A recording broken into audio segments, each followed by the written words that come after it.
दोस्तों नमस्कार। मैं विकास कुमार, आपका दोस्त और बिजनेस कोच। दोस्तों, आशा करता हूँ कि बहुत लोगों की सिलेक्शंस हो गए होंगे और आई थिंक उनके डॉक्यूमेंट्स भी अपलोड हो गए होंगे। जो भी रेक्टिफिकेशंस थे उनके भी आपने डॉक्यूमेंट्स अपलोड कर दिए होंगे। एलएसी भी कंप्लीट हो गई बहुत सारे लोगों का और एलवाई भी मिल गया है। दोस्तों, अब एनओसी के प्रोसेस स्टार्ट हो गए हैं और एनओसी से रिलेटेड कुछ क्वेरीज भी आनी शुरू हो गई हैं। तो दोस्तों, आई थिंक आप सभी लोग उस स्टेज पे पहुंच गए होंगे जहाँ पे एनओसीज की प्रॉब्लम है। और बहुत सारे लोगों के कमेंट भी मेरे पास आ रहे हैं कि सर मैं इस स्टेट से बिलोंग करता हूँ, इस डिस्ट्रिक्ट से बिलोंग करता हूँ, तो प्लीज़ आप मुझे जो है वहाँ के कॉन्टैक्ट नंबर प्रोवाइड कीजिए। तो दोस्तों, मैं जल्दी ही आपको वो कॉन्टैक्ट नंबर प्रोवाइड करने वाला हूँ, जिसमें आपको मोस्टली जितने भी कमेंट मेरे पास आए हुए हैं, राजस्थान हो गया, हरियाणा हो गया, पंजाब हो गया, मध्य प्रदेश, पटना, हर जगह के दोस्तों हम एक वीडियो हमारी प्रिपेयर हो रही है जिसमें मैं आप लोगों को वहाँ के बेस्ट कंसल्टेंट का कॉन्टैक्ट नंबर प्रोवाइड करूंगा जो आपके एनओसीज को कंप्लीट करेंगे। दोस्तों, इसी बीच कुछ क्वेरीज भी आ रही हैं, कुछ डाउट्स भी आ रहे हैं। उन क्वेरीज को भी दोस्तों समझना बहुत ही जरूरी है। कुछ ऐसे क्वेरीज हैं जो कॉमन है, मैंने उनको सेलेक्ट किया है, तो मुझे लगा कि आप लोगों के साथ डिस्कस करना जरूरी है।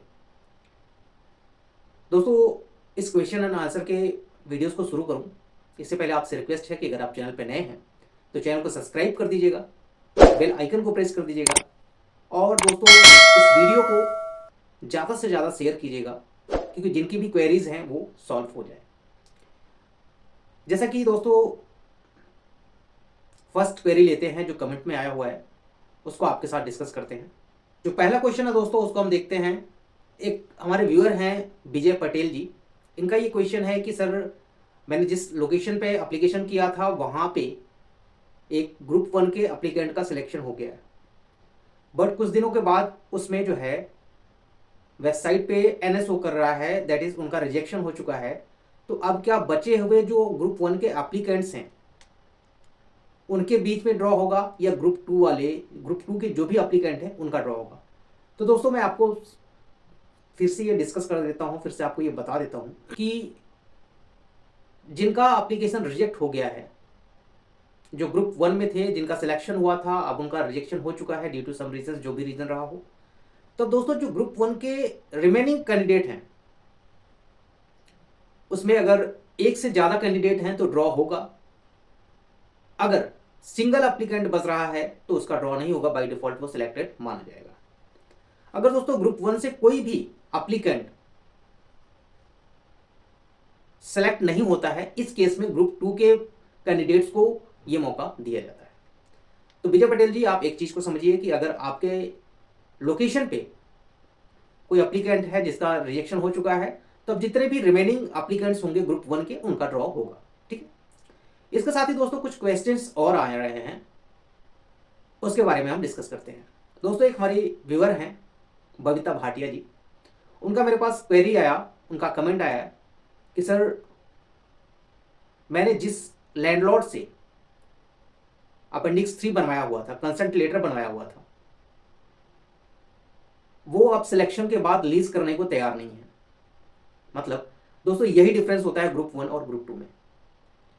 जो रजिस्टर्ड लीज डीड लेके आता है वो आता है ग्रुप 1 में। जब लीज डीड की बात, कंसेंट लेटर की बात होती है, ग्रुप 2 की बात होती है, तो वहां पे कंसेंट लेटर चलता है जो 100 रुपीज के स्टैम्प पेपर पे बनता है। बबीता भाटिया का ये कहना है कि उनका सिलेक्शन हो गया है या फिर उनके किसी जानने वाला का सिलेक्शन हुआ है, बट इस केस में क्या है कि जो भी लैंड ओनर है वो अब लीज करने से मना कर रहे हैं, डिनाई कर रहे हैं। तो इस केस में क्या करें हम, क्या दूसरी लैंड को ऑफर कर सकते हैं? दोस्तों आप सभी लोगों को मैंने डिस्कस किया था कि जितने भी नॉन रेक्टिफिकेबल कंटेंट्स हैं, नॉन रेक्टिफिकेबल पॉइंट्स हैं, उनमें लैंड की सबसे ज़्यादा इंपॉर्टेंस है। जो लैंड्स हैं, जो जमीन के डॉक्यूमेंट्स हैं, उसमें कोई भी रेक्टिफिकेशन नहीं हो सकता है। तो बबीता भाटिया जी, अगर वो लैंडलॉर्ड आपको लीज करने के लिए तैयार नहीं है तो इस केस में आप दूसरा लैंड ऑफर नहीं कर सकती हैं, क्योंकि आपके साथ जितने भी ग्रुप 2 के एप्लीकेंट होंगे उनको ये ऑफर दिया जाएगा। और अगर आपने टाइम पे एप्लीकेशन नहीं किया या फिर टाइम पे डॉक्यूमेंट अपलोड नहीं किया, इनिशियल सिक्योरिटी डिपॉजिट पे नहीं किया, तो जो आपकी कैंडिडेचर है वो कैंसिल कर दी जाएगी। बट हाँ, अगर आपके पास ये ऑप्शन आया हुआ है कि आपको डॉक्यूमेंट्स अपलोड करना है और साथ में जो है इनिशियल सिक्योरिटी डिपॉजिट पे करना है, तो अगर आपको लगता है कि जो आपका लैंडलॉर्ड है वो मना कर रहा है, वो डिनाई कर रहा है, जो भी आपने स्टैम्प पेपर बनाया था अब उससे वो डिनाई कर रहा है, वो आपको लीज डीड नहीं करेगा, तो आप इनिशियल सिक्योरिटी डिपॉजिट ना पे करें। अदरवाइज जो भी आपका इनिशियल सिक्योरिटी डिपॉजिट होगा वो भी आपका जब्त कर लिया जाएगा, वो आपको रिफंडेबल नहीं होगा, वो रिफंड आपको नहीं मिलेगा। ठीक है, आई थिंक बबीता भाटिया जी आप इस चीज़ को समझ गए होंगे। आइए दोस्तों नेक्स्ट क्वेश्चन लेते हैं। नेक्स्ट क्वेश्चन क्या है आइए देखते हैं। इसी के साथ एक क्वेश्चन हमारा रवि चंद्रा जी का। रवि चंद्रा जी का ये कहना है कि सर 29 दिसंबर को लकी ड्रॉ हुआ था, उसके बाद एक अप्लीकेंट का सिलेक्शन हुआ था। सिलेक्शन के बाद जो है अब वेबसाइट पे शो कर रहा है उसका भी नाम, जो नेम है अप्लीकेंट का नेम है, अब वहाँ पे सबको NA शो कर रहा है। मतलब उस कैंडिडेट का सिलेक्शन जो था वो ड्यू टू सम रीजंस उसके कैंडिडेचर को या उसके एप्लीकेशन को कैंसिल कर दिया गया है। अब उसमें जितने भी एप्लीकेंट हैं उनमें से किसी एक का ड्रॉ किया जाएगा। उनका रवि चंद्रा जी का ये कहना भी है सर ड्रॉ में कितना टाइम लगेगा। ड्रॉ में सर देखिए कम से कम 20 दिन का टाइम तो डॉक्यूमेंट्स अपलोड करने को मिलता है और 10 दिन का टाइम एक्स्ट्रा मिलता है। तो अप्रॉक्स 1 महीने के बाद ही आपका ड्रॉ का प्रोसेस स्टार्ट होगा। तो जैसा कि आपने कहा कि 29 दिसंबर को ये ड्रॉ हुआ था, अब 29 जनवरी बीत चुका है, मे भी फरवरी के फर्स्ट वीक में आपका ड्रॉ का वहाँ पे डिटेल्स आ जाएगा और जो जिसका भी सिलेक्शन होगा उसके पास मेल आ जाएगा। ठीक है, इसके साथ ही दोस्तों कुछ और क्वेश्चंस हैं। एक हमारा और क्वेश्चन है दोस्तों, अनुपम जी ने किया है। टाउन एंड कंट्री प्लानिंग में उनकी जमीन है और वो जो जमीन है वो रिक्रिएशन जोन में आ चुकी है। तो इस केस में उस में क्या वो पेट्रोल पंप ओपन कर सकते हैं? रिक्रिएशन जोन में आई है तो जाहिर सी बात है वहां पे रीडेवलपमेंट और हर एक अथॉरिटी की अपनी अलग अलग परमिशंस के अलग अलग गाइडलाइंस होते हैं पेट्रोल पंप्स को लेके। अगर आपका मुझे ये पता चलेगा कि कौन सा टाउन एंड कंट्री प्लानिंग में आपका आता है, हरियाणा से है, पंजाब से है, दिल्ली से है, जहाँ लखनऊ से है, तो जब ये हमको पता चलेंगी तो वहाँ के गाइडलाइंस को देखना पड़ेगा कि क्या वहाँ पे सेटअप हो सकता है कि नहीं हो सकता है। रिक्रिएशन जोन में है तो जाहिर सी बात है वो फिर से क्रिएट हो रहा है, कुछ ना कुछ वहाँ पे प्लानिंग होगी। आप वहाँ के जो भी प्लानिंग मैनेजर हों उनसे आप कॉन्टैक्ट करें टाउन एंड कंट्री प्लानिंग से, तो वो आपको डिटेल्स अच्छी तरह से प्रोवाइड कर देंगे, या फिर आप मुझे लोकेशन बताएं तो वहाँ की हम कोशिश करेंगे आपको डिटेल्स दे पाएंगे। दोस्तों कई सारे लोगों की क्वेरीज आ रही हैं कि सर मैंने जो है LOI ले लिया है, LOI मिलने के बाद जो है कुछ डिपार्टमेंट से मुझे NOC नहीं मिल रही है, तो उसके लिए क्या करें?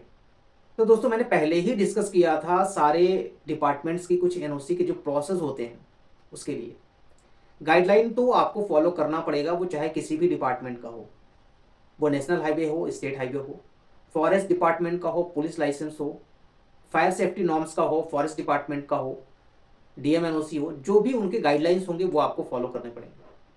बट दोस्तों अगर आप ग्राउंड लेवल पे वर्क को कर रहे हैं तो आपको सारी चीज़ें ईजिली अवेलेबल हो जाएंगी। थोड़ा आपको हार्ड वर्क करना पड़ेगा, थोड़ी मेहनत करनी पड़ेगी, बट परमिशंस के जो अपने रूल एंड रेगुलेशंस हैं उनको फॉलो करना पड़ेगा।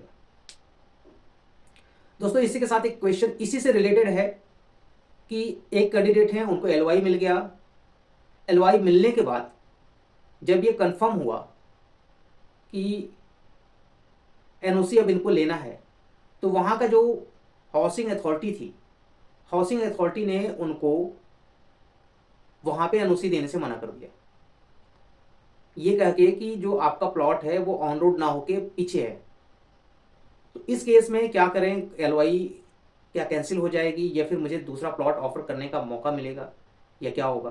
तो दोस्तों जैसा कि मैंने लास्ट की वीडियो में डिस्कस किया था कि अगर आपके पास कोई LOI है, आपको LOI मिल गया है और उस पीस ऑफ लैंड पे किसी गवर्नमेंट डिपार्टमेंट के द्वारा NOC नहीं दिया जाता है, रीज़न दिया जाता है आपको, वो रिटन में दिया जाता है, तो इस केस में दोस्तों आपको जो वहाँ पे पर्टिकुलर लैंड है वो चेंज करने का ऑप्शन मिल जाता है। कई सारे ऐसे व्यूअर्स हैं जिनका ये कहना है कि उसमें क्लियर कह रहे हैं कि मुझे लैंड ऑफर करने का टाइम नहीं मिलेगा, दैट इज़ कि दूसरा लैंड ऑफर नहीं कर सकते हैं आप। ऐसा करेंगे तो आपको रॉन्ग डिटेल्स देने के कारण आपकी एलवाई कैंसिल कर दी जाएगी। तो इसमें रिस्पॉन्सिबिलिटी ऑयल मार्केटिंग कंपनी की भी बनती है कि उन्होंने एलईसी किया था तो क्या चेक किया, एफबीसी किया तो क्या चेक किया, क्या एलईसी उन्होंने हवा में कर दिया, वहाँ के लेखपाल और पटवारी से कांटेक्ट नहीं किया। तो इसमें कंपनी की भी बात है, कंपनी को भी इसमें उनकी भी कुछ रिस्पॉन्सिबिलिटीज़ होती हैं, उनको फुलफिल करना पड़ेगा। और ऐसा उन्होंने किया है तो आपको टाइम देना पड़ेगा, और साथ में ही उनको लैंड चेंज करने का भी ऑप्शन देना पड़ेगा।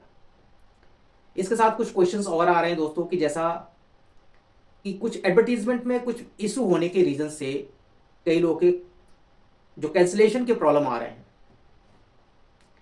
किसी एडवर्टीजमेंट में एनएच पे उन्होंने दे रखा है कि कोई माइलस्टोन है, उसके बीच में वो आपका प्लॉट होना चाहिए, और साथ में ही वहाँ पे कोई विलेज भी उन्होंने दे रखा है एडवर्टीजमेंट में।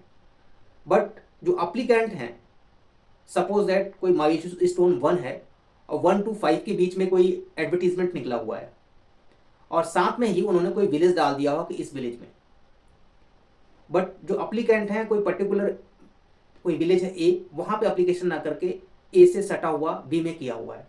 बट उन्होंने एक गाइडलाइन पढ़ी हुई है, क्या इनके एडवर्टीजमेंट में, जो इनका एडवर्टीजमेंट था कि माइलस्टोन 1 से लेके माइलस्टोन 5 के बीच में होना चाहिए, तो उन्होंने उसके बीच में ज़मीन ले लिया। तो दोस्तों आप यहाँ पे कंपनी के साथ डिस्कशन भी कर सकते हैं, जबकि सेल्स ऑफिसर का ये कहना है कि इस पर्टिकुलर विलेज में होना चाहिए था, जो विलेज ए है वहाँ पे होना चाहिए था। तो यहाँ पे आप कंपनी से डिस्कस कर सकते हैं, वहाँ के डिविजनल मैनेजर से आप बात कर सकते हैं कि जब ऐसा था, विलेज को ही डिफाइन करना था, तो आपने माइलस्टोन क्यों उसमें डिफाइन किया, जो माइलस्टोन 1 से लेके 5 के बीच की आपने बात की वो क्यों किया आपने। अगर सिर्फ विलेज की बात थी, आप विलेज कहते और उस रोड को आप दिखा देते कि कहाँ से कहाँ के बीच में है वो। 1 किलोमीटर के से लेके 5 किलोमीटर के बीच में जो भी लोकेशन है, उस पर आप थोड़ा सा एक्शन ले सकते हैं, पहला। दूसरा दोस्तों, कंपनी के पास ये राइट है कि वो अपने लोकेशंस को कैंसिल भी कर सकते हैं, उसमें किसी की परमिशन की जरूरत नहीं है। और दोस्तों एलईसी के टाइम बहुत सारे सेल्स ऑफिसर के साथ एक दूसरे से डिस्कशंस हो रही हैं, सेल्स ऑफिसर एक ही बात को 4 बार पूछ रहे हैं। और एक चीज़ मैं आपको ये भी बता दूं कि जितने भी सेल्स ऑफिसर हैं, कोई ऐसा नहीं है कि बहुत एक्सपर्ट हैं वो। जो अभी नए सेल्स ऑफिसर हैं उनको अभी उतनी जानकारी नहीं है, जो पुराने सेल्स ऑफिसर हैं उनकी बात अलग है। तो अगर सेल्स ऑफिसर आपसे डिस्कशन करते हैं तो आप गाइडलाइन को देखिए, इनके ब्राउज़र को ओपन कीजिए और पूरे गाइडलाइन को पढ़ के उनको दिखाइए।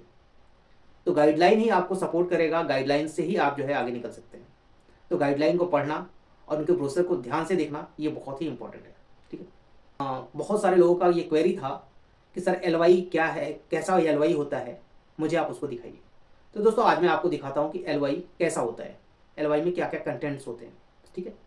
आप वीडियो पे बने रहिए, हम चलते हैं लैपटॉप की स्क्रीन की तरफ, दिखाते हैं आपको कि एलवाई कैसा होता है। तो दोस्तों आप स्क्रीन पे देख सकते हैं कि किस तरह से एलवाई होता है। सबसे पहले आपको दिखाते हैं कि ये जो है भारत पेट्रोलियम कॉर्पोरेशन लिमिटेड का है। यहाँ पे दोस्तों इनका रेफरेंस लिखा होता है और साथ में कहाँ पे है ये लिखा होता है।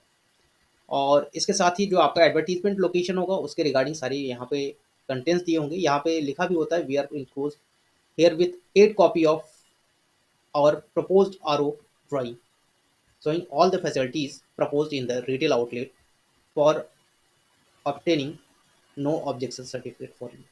इसके साथ ही दोस्तों वो ड्राइंग भी देते हैं और आपको साथ में उन डिपार्टमेंट्स की भी डिटेल देते हैं जहाँ से आपको एनओसी लेनी पड़ेगी। इसके साथ ही यहाँ पे देखिए दोस्तों लिखा हुआ है, view above we requested to kindly give the required NOC in favor of Bharat petroleum corporation limited. तो ये जो भी आपको एनओसीज लेनी पड़ेंगी भारत पेट्रोलियम कॉर्पोरेशन के लिए लेनी पड़ेंगी। इस तरह से दोस्तों पूरी डिटेल्स होती है, जिसमें एप्लीकेशन की पूरी डिटेल होगी, उसके लिए कितना ऑफर्ड लैंड है उसका भी होगा, पूरा एड्रेस यहाँ पे मेंशन होगा। ये मेरे किसी क्लाइंट का है तो मैं उसको आपको टोटल नहीं शो कर सकता हूँ, बट इसमें ढेर सारे कंडीशंस होते हैं दोस्तों। जिनका भी एलईसी हो गया है और एफबीसी होने वाला है वो प्रिपेयर हो जाएं, क्योंकि आपके पास कभी भी मेल आ सकता है एफबीसी के बाद security deposit, remaining security deposit पे करने के लिए, और उसके बाद आपको फिर आ जाएगा एलवाई का स्टेज। तो दोस्तों इस तरह से एलवाई होता है, आप एलवाई को देख लीजिए। एक जनरल सा एक फॉर्मेट होता है जिसमें आपकी डिटेल होती है, और साथ में ही जो है वहाँ पे उसमें उस रिटेल आउटलेट पे आपको क्या क्या फैसिलिटीज़ प्रोवाइड करनी पड़ेंगी, ये सारी चीज़ें इसमें मेंशन होती हैं। और साथ ही दोस्तों आप लोगों से एक रिक्वेस्ट है कि आप लोग जो है अपनी डिटेल्स को जानने के लिए, अपनी क्वेरीज को जानने के लिए आप मुझे कॉल करते हैं तो प्लीज़ एक पर्टिकुलर टाइम पे कॉल करें, किसी भी टाइम कॉल ना करें, क्योंकि एक पर्टिकुलर ऑफिशियल टाइम पे कॉल करें 10:30 के बाद, और 7 to 8 PM तक मैं आप लोगों के कॉल्स को अटेंड करता हूँ, आप लोगों को सर्विसेज प्रोवाइड करता हूँ। तो दोस्तों प्लीज़ आप मेरी थोड़ी सी हेल्प करें कि कॉल्स को जो है 8 बजे के बाद ना करें। जो भी करना है वो आप मैसेज ड्रॉप कर सकते हैं, आप व्हाट्सएप कर सकते हैं, आपके मैसेज का व्हाट्सएप का हम कोशिश करते हैं रिस्पॉन्ड करते रहें।